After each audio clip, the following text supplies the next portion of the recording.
Hi, everybody. Welcome back to Punching Back with George Papadopoulos. I hope everybody had a wonderful new year. So much has happened since our last episode. I had to take a little break, had to deal with some family matters with my wife, just getting a chance to actually get to meet her family for the first time since we got married after this Mueller witch hunt. So it was a wonderful experience to go and meet her family, spend some time with them, actually have her meet my family. So I had to take care of some personal things. But while I was gone, obviously I was keeping up with the news. I was saving up a lot of inside information for my viewers on our show. And it's just been an incredible news cycle. And I'm here to really fill in a lot of the gaps and to really highlight some very important stories I think were actually overlooked over the last couple of weeks. So, since our last episode, what's been happening? The president is going through this impeachment sham. The articles of impeachment have been sent to the Senate. It looks like the trial is going to continue moving forward. In my humble opinion, I think this is simply a distraction from the big investigation and the real news and the real story, which is the Durham Probe. There was actually a very interesting story that came out during this impeachment whirlwind that really wasn't covered at all in the mainstream media, but I was actually very happy to see that some reporters at Politico did actually look into it, even though at a very superficial level. So while we were gone, there was this really interesting article that came out about one of these spies, yet another spy that has never been that has never been actually discussed before, who was interacting with me yet again in the city of London in 2016. The only difference between this spy and all of the others that we've begun to speak about and we're going to continue to really look into was he was an American. He was working for the U.S. Embassy in London, and it wasn't the first time that the U.S. Embassy had reached out to me. The first time they reached out to me was when I joined the Ben Carson campaign, and then all of a sudden they were reaching out to me again in May of 2016 while I was on the Trump campaign. So there was a very interesting Politico story that came out earlier this month. Headline, Intel Probe puts CIA's Haspel in a bind. The review led by U.S. Attorney John Durham is making life uncomfortable for America's cautious spy chief. Now, in this article, the name Terrence Dudley was highlighted. Who's ever read my book, Deep State Target, if you have read the book, this name would be very familiar, but I understand that people are still very confused about the whole story, who some of these characters are, why they were involved in my story, why they were reaching out to me, and why the city of London was so important. So for this article to come out in the middle of the impeachment whirlwind, I think is very important because it really highlights that the impeachment issue is a distraction from a real substantive investigation that has real meat on the bones. And when Politico highlights a U.S. intelligence officer reaching out to a presidential campaign advisor in London to basically meet him, ingratiate himself within the campaign, and probe him about individual business ties and the campaign itself, that's big news. So Terrence Dudley was, to my understanding, when he reached out to me, along with his colleague Gregory Baker, were two defense attaches at the U.S. Embassy in London. And when people saw this article, a lot of them, there was even a CIA guy called John Cipher. He's a bit of a nutcase on Twitter. He's always constantly attacking me, along with Michael Hayden. He's the ex-CIA director. Ever since I brought up the angle of the British involved in the spying scandal, both of these guys have constantly attacked me. They've called me a conspiracy theorist, attacked me on Twitter. And, I kind of laugh it off because, my story is actually coming to light, and it's completely embarrassing them in the intel agency. So when the name Terrence Dudley came out, I remember John Cipher wrote a tweet and said, "This is very bizarre because our U.S. intelligence personnel should not be talking to Americans. They should only be talking to foreign individuals." Now, I was born and raised in Chicago. My parents are from Greece. Actually, my father's from Greece. My mom's Greek, but was raised in the U.S. So what does that actually mean? Does that mean that the CIA and the British government designated me as a foreign individual just because my last name is Papadopoulos and not Smith? And what did that actually mean? If it's not legal or it's improper for the U.S. intel community to be discussing matters with Americans, how was I actually designated by the U.S. government while I was working on the Trump campaign? That's something I think that's going to be coming out a lot more moving forward as more documents are released and we actually understand the testimony of some of these individuals of why they really were reaching out to me. So Dudley was the head of the Navy. He was basically the Navy's liaison at the embassy for the British government. He's a defense attaché, worked in intel for decades, and him and his partner, Greg Baker, came to me a couple days after I had this incredible interview in the Times of London, where I basically told the ex-prime minister of the UK to apologize to the campaign for attacking us. They contacted me, and they wanted to really take me out. They wanted to wine me, to dine me, to really hear all about my life, who I was. They started speaking Greek to me, which I thought was very, very odd. And they wanted to know about how they could actually join the campaign and get to meet Donald Trump and some of these other people on the campaign along with me. Now, at that time, this is May 2016, of course, we had absolutely no idea what we know today. We had no idea that there was a counterintelligence investigation ongoing into a presidential campaign. We had absolutely no idea that the British government, the Australian government, the Ukrainian government, the Italian government, and other foreign governments were actively seeking to infiltrate the campaign, to dig up dirt on various individuals like Paul Manafort, or to spy on people like myself. So when these guys reached out to me a couple days after this Times of London article, which you could see it here, the headline is Trump campaign advisor demands apology or risk U.S.-UK special relationship. You could understand that my life became very odd in London from that interview. These guys reached out to me. They take me out. They're probably spending the equivalent of $800 on dinner and drinks for me over a 2 or 3 day period. I don't understand. Usually you would do that for like a model living in London, but you're not going to do it to some young advisor of a presidential campaign so early on. I mean, this is May 2016. So what were they actually really reaching out for me? Why? Why did these guys also want to introduce me to their colleagues at the CIA in Athens? This is something that no one knows about. But the guy that is discussed in this article, this Politico article, which later John Ratcliffe himself, Congressman John Ratcliffe, was on Maria Bartiromo's show. Well, it's pretty extraordinary, the fact that for 2.5 years, John Brennan was all over TV on MSNBC and CNN saying that President Trump committed treason. And now we know that John Durham is looking at the communication of John Brennan. And whether or not the direction came from John Brennan to put all of these spies and informants and attachés, if you will, across the world, getting them to go meet with people like George Papadopoulos and Carter Page, who were on President Trump's team. Right. Foreign officials at our U.S. embassies overseas going to meet with a campaign official for the Trump campaign, not in their official capacity, but the explanation that they give is just out of personal curiosity. It's not their job, but beyond that, it doesn't make any sense.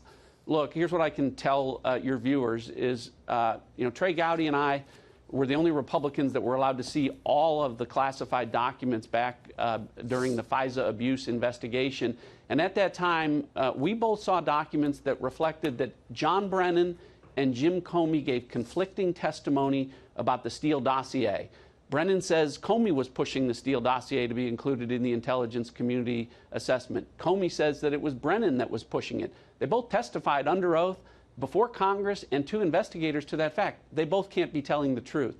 Those are the things that John Durham is focusing on. And again, I'm confident that justice delayed is not justice denied. There'll be a full accounting. And he's quoted as saying, "That's a sign that John Durham is looking at the fact that this may include Obama administration officials beyond law enforcement, perhaps to include our intelligence community, folks like CIA Director John Brennan."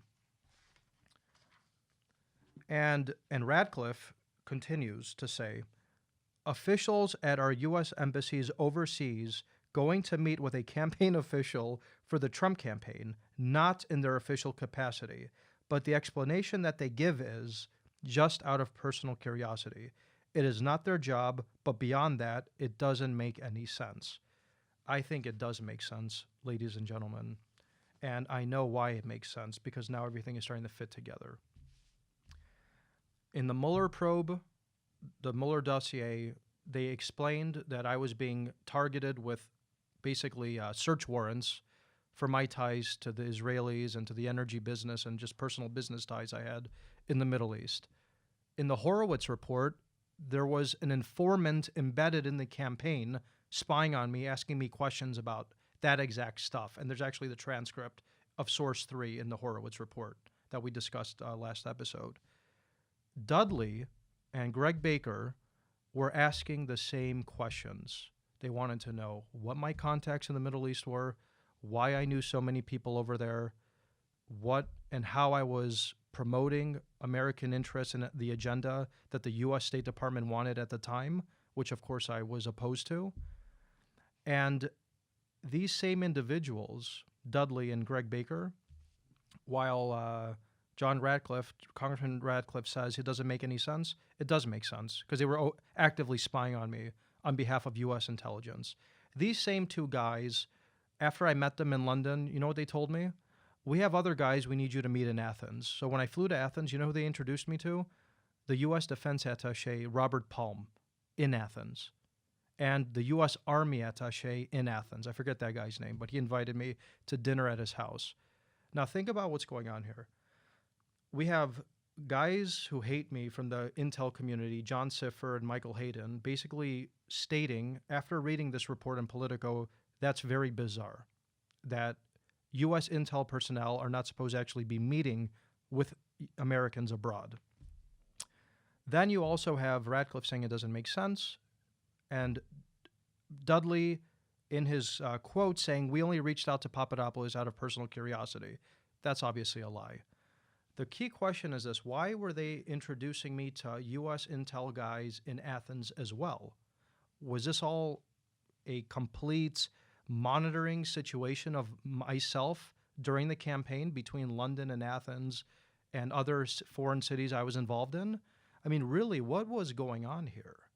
Because when you have Congressman John Radcliffe in 2020 saying that it doesn't make sense, it just really shows you how far behind still Congress is of the true story, and why I was targeted, why the campaign was targeted, and what countries really were involved, and which military and intel personnel were working behind the scenes to target the campaign. So the name Terrence Dudley, Gregory Baker, Robert Palm, these are names that are going to become household names, I think, moving forward, and we're just really scratching the surface of these guys. The final point I wanted to make about Dudley, the reason these reports came out about him is because it's come out that John Durham flew to London to interview this guy a couple months ago.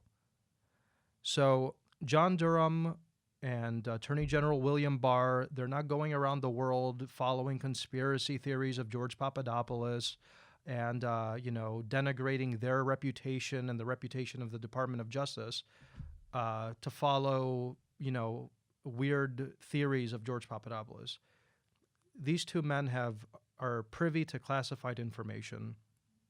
Clearly, they receive leaks, probably on a daily, weekly basis, from people abroad who are friendly to the cause now, foreign governments who don't want to come out on the bad side of the Trump administration who were involved in this operation. And they know things that, not even Politico knows. Maybe I don't know. I was just interacting with these figures, but when I was interacting with them, of course they weren't saying, we're here to spy on you. We're here because we think you're a threat, or we think whatever. I was meeting with them. I was sitting 2 feet across from them, having drinks, dinner with them, not clearly understanding what they wanted to meet with me for, except they were clearly probing me. And when Durham went and interviewed this guy, things started to make a lot more sense. And the key point I want to leave the audience with in today's episode is this. As I've always stated, this was never an FBI-run operation. The FBI was taking information, whether they knew it was fake or true. That's not the point. The Horowitz report condemned them enough for that. This was a foreign intelligence operation that was feeding information to the FBI to obtain warrants on the home front. The CIA was involved here. Foreign governments were involved. The City of London is at the epicenter of Spygate, and that's the main reason why Durham and William Barr have traveled there so extensively over the last 3 months. I truly believe once this impeachment hype settles down, clearly the president is going to be acquitted because there's no crime there. I'm not a constitutional scholar. I'm just a person with common sense who reads the news and can infer material in a pretty, smart way. This is all theatrics. I mean, when you see Nancy Pelosi going on Bill Maher and fist bumping and basically saying, yeah, we got him, or other pundits on CNN or other, mainstream media channels saying, it doesn't matter whether he's acquitted or he's not. He's always going to have an asterisk. He was impeached. So it's almost like we just needed to punch you in the face a little bit, make your nose bleed, but we know you're the big behemoth and you're going to walk all over us anyway. So I think this was kind of a last-ditch effort to bloody Trump's nose. They did, in effect, by really initiating this impeachment trial. But at the end of the day, once the hype is done around this in the next couple of weeks, we're going to get back to the real investigation, the real story, and that's the Durham Probe. And I was very, very happy to see that even in the midst of all this chaos, we did still get articles coming out of Politico and Congressman John Ratcliffe discussing key players in Durham's probe. The other big news that came out while I was gone and while we were dealing as a country with this major news cycle was the killing of Soleimani. Now, Soleimani was a terrorist. This was an individual who had over 600 U.S. military personnel's blood on his hands. He basically helped finance and orchestrate numerous insurrections and jihadist movements from the Middle East all the way to North Africa. It was he who designed and ran the operation in Libya by killing the U.S. ambassador to Libya and 3 other heroic Americans who were trying to defend the U.S. embassy. When I saw the pictures in Iran of people celebrating this guy's death, and in Iraq as well, where troops and proxies of Soleimani are basically running amok over there and destroying lives and using Iraq as a platform to launch further attacks against U.S. military personnel in the region. I think that's what the focus of the media should have been. Not mourning and highlighting that by killing this individual, Trump and the U.S. the Trump administration was risking igniting a war. I worked in politics for 5 years leading up to advising both Ben Carson and Donald Trump. And during those 5 years in D.C., I was dealing with basically the architects of the Iraq War. People like Doug Feith, Seth Cropsey, Scooter Libby. So I understood, even though I'd never agreed with that war, and I think we could all probably agree that that was a horrible mistake to go into Iraq in the first place, I understood by working with those individuals that meticulous planning goes into strategic strikes and into an invasion. In this case, there was no invasion, but there was obviously an operation against against Soleimani. The notion that the president woke up one day and said, oh, we have eyes on this guy's caravan, let's just take him out without any planning or consulting the powers in the region, including Iran, Turkey, Israel, and Russia, and thinking that the president was simply going to kill a major general, probably the second most powerful person in all of Iran, without having a strategy behind it and anticipating a fallout is absurd. In my opinion, I believe that there was a death wish on Soleimani, probably even from Iran itself. I think what we're seeing today in the Middle East is simply something that harkens back to centuries ago, and that's all about the balance of power and spheres of influence. In today's Middle East, Syria and Iraq are carved up between the great powers. You have Russia, the Kurds. I don't consider the Kurds a great power. I consider Russia a great power, the U.S. a great power, and Israel is definitely a very strong power in that part of the world, all with interests in Syria and Iraq. And I think Soleimani was basically trying to overstep his capabilities. I think he was trying to instigate a war that no one wanted in that part of the world. I think people are content today with how things have balanced out, where you do have a U.S. military presence in Syria protecting our interests.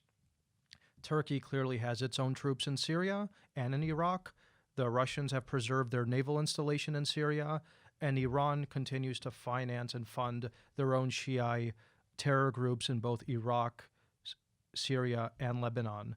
And in my opinion, I think what happened here is Soleimani wanted to overstep his capabilities. He wanted to shake things up even more. He wanted to exert Iranian influence far beyond its possible potential, and he was deemed a threat to probably the survival of the regime in Iran. And I'll tell you what my basis for this is. He's blown up into 1,000 pieces, and there's really no response from Iran.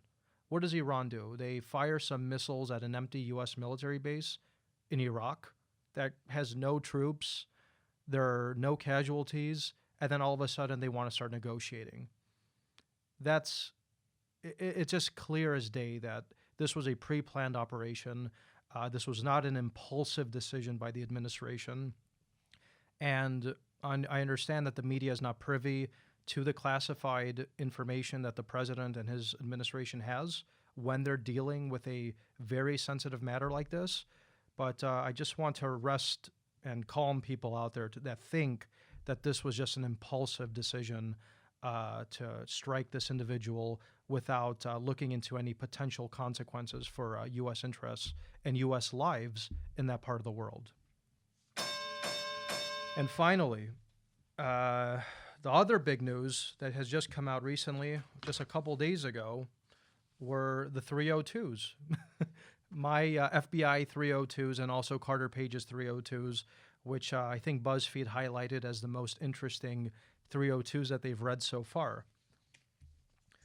Now, what I thought was the most damning aspect of the 302s that were released were basically that the FBI didn't think I actually was lying. They basically highlight that I explained to them that I misremembered information. I was not clear on certain dates, and that I was willing to help them in any way that they possibly wanted. I found that as an American just very disturbing to see how in these 302s, they basically think I'm trying to help them, and then they go and basically continue to spy on me after I'm being interviewed by them. And then we also had this $10,000 setup situation that we discussed in the last episode. Now, in the 302s, it says that Papadopoulos willfully gave information about Joseph Mifsud and Putin's niece, this girl Olga, which I had even forgotten about. I totally forgot that I was actually providing them information about that girl. The way the FBI wrote it in my status of offense and in the Mueller report and in front of a federal judge, they were saying, oh, Papadopoulos was omitting things. He was hiding things. He wasn't telling us what we wanted to know, even after we were basically offering him opportunities to. I never was given a single opportunity to clarify any potential misstatements, misunderstandings, whether I misspoke or not, like other witnesses were. Because you know why I think that happened? Because I was the mark. The information that Joseph Mifsud delivered to me in April of 2016 was a ticking time bomb. The information about emails that the Russians had was designed to make me a ticking time bomb in the campaign. the purpose was to give me that information so that I would spread it around the campaign so that there would be a conspiracy case against the Trump campaign that would obviously result in a real impeachment against the president. I never told anybody on the campaign.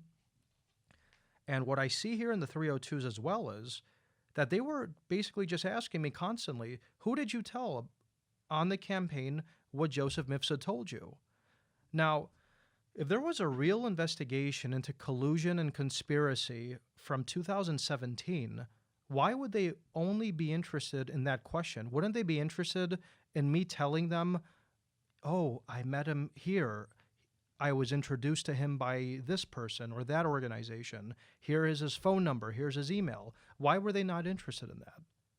Why, after I met with the FBI, according to my 302s at George's Cafe in Chicago, where they're basically asking me to wear a wire against Mifsud, and then I say, there's no reason for me to wear a wire against this guy whenever he told you everything I know about him, why would they then continue to send me a text message where the agent basically tells me, oh, forget that. That offer, that's not really an important thing. We really don't care about that. But we have other things we want to talk to you about. And then we get into this thing about Israel all of a sudden. I mean, I who lived this story, am still confused a bit about whether Russia at all was the focus of this investigation. If my case is at the center of the conspiracy and of the Mueller probe and of the Comey FBI counterintelligence operation, it can't be about Russia. It cannot be about Russia. And I don't know how involved Israel was in this entire thing, but I have to say, after reading the Mueller report where they actually openly wrote that search warrants were executed on me for Israel, and then Horowitz is transcribing information from an FBI informant about me in Israel, and then you have the $10,000 setup that happened in Israel, what does that really mean? Was it simply a way to find out if I was up to no good and there was a sting operation against me, or are the Israelis actually involved in something against the Clinton campaign? I don't know that answer yet, but clearly this goes way beyond just Russia. You now are hearing murmurs and rumors, obviously, that the UK was involved, Australia, Ukraine. We are in the impeachment situation we are because of Ukraine. And what Biden was up to, what the State Department was up to, why Ukraine was targeting Paul Manafort and others on the campaign, this Alexandra Chalupa, this DNC operative who was working for the Ukrainian embassy. So that's why the Horowitz, I'm going to finish it with here, ladies and gentlemen. With all this information I've explained to you, this is why the Horowitz report was never going to be the closing chapter. This is why the FBI was never at the center of Crossfire Hurricane and anything else that we're looking into. And that's exactly why Durham and Barr have their own investigation, because they're not looking into the FBI. They're looking into the CIA and foreign governments. The FBI was just doing an investigation. They made some mistakes. We wouldn't need them anymore. So really stay tuned for a lot more, I think, bombshells moving forward. We have been distracted with this impeachment nonsense. That's going to die down, but we're slowly but maturely going to really understand how far up this went in the CIA, who Terrence Dudley was taking orders from when he was meeting with me, why he was introducing me to CIA people in Athens, and how and if other foreign governments were involved, and what Durham is going to end up finding out about them. It really all runs through my story. I can't believe I'm sitting here actually saying that, because it's so crazy to think that I was just doing my job and I basically fell into this spider web of counterintelligence activity. But, it's really my patriotic duty to get this story out there for all of America, to finally get the truth so that this never happens again and that we can move forward as a country united in 2020 and beyond. So I know a lot of, probably 95%, maybe more, of the people watching and listening to my podcast who have seen me on TV or follow me on Twitter have heard about my name through the Mueller probe, working for the Donald Trump campaign. and might be asking themselves, but why is this guy qualified to talk about impeachments, foreign policy, economic policy, and why should we listen to him? The simple answer is I had a life before the Mueller probe, before I got caught up in the greatest spy scandal in history. And the reason I got caught up into this is because of the background I had and the life I had before being involved in presidential campaign politics. From 2012 until 2015, I was working at probably the most prestigious, prominent conservative think tank in D.C. called the Hudson Institute. People like Scooter Libby, who was the chief of staff of Dick Cheney, Doug Feith, Undersecretary of Defense under Rumsfeld, Seth Kropsky, Undersecretary of the Navy under Reagan. These were my colleagues. I mean, after I graduated from the University College London and I moved to D.C. and I started working, these were my mentors, I mean, for 5 years. So these people really molded my thoughts on, U.S. foreign policy, economic policy, the U.S. position in the world. And while I obviously don't agree with everything that they believed in, especially the Iraq War, these were serious people who were running the Pentagon and essentially the White House under 2 or 3 presidents. So working with these individuals and really putting together this incredible project that if you've read my book, you would know what I'm talking about regarding the energy security situation in the Mediterranean and the Middle East, you would see that I had the bona fides then that resulted in me genuinely being qualified to advise 2 U.S. presidential campaigns. The first one obviously being Ben Carson's campaign, and then Donald Trump's campaign, and eventually his transition team, where I was working directly with Michael Flynn and Steve Bannon. So when my name came out from the Mueller probe, obviously most of my colleagues and the president himself tried to distance themselves from me.